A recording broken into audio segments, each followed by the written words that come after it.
One thing that keeps me puzzled, despite having studied finance and economics at the world's best universities, the following question remains unanswered.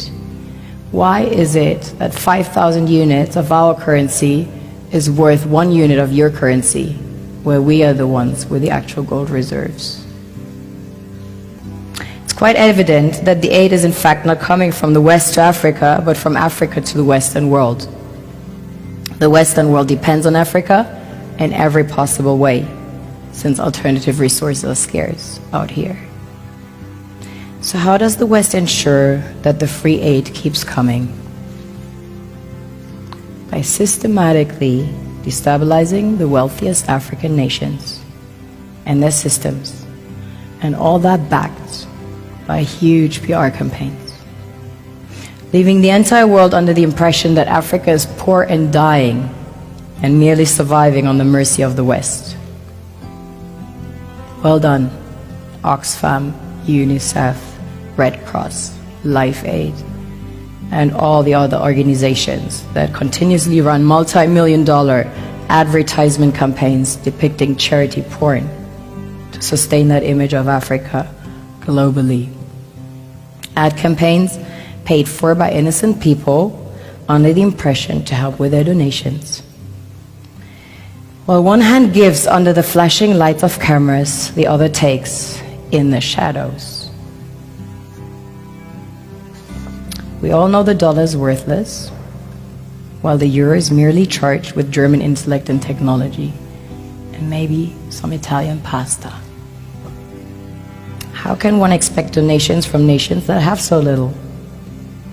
It's super sweet of you to come with your colored paper in exchange for our gold and diamonds.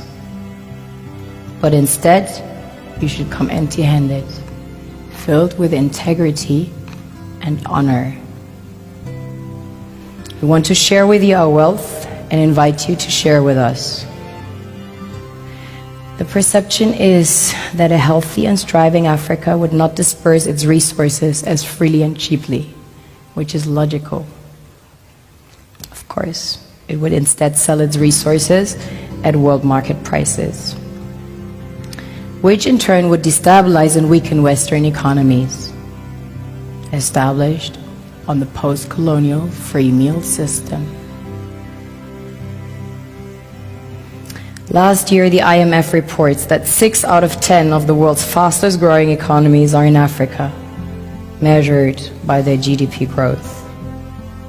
The French Treasury, for example, is receiving about $500 billion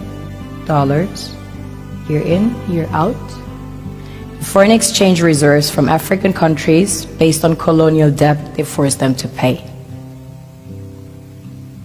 Former French President Jacques Chirac stated in an interview recently that we have to be honest and acknowledge that a big part of the money in our banks comes precisely from the exploitation of the African continent.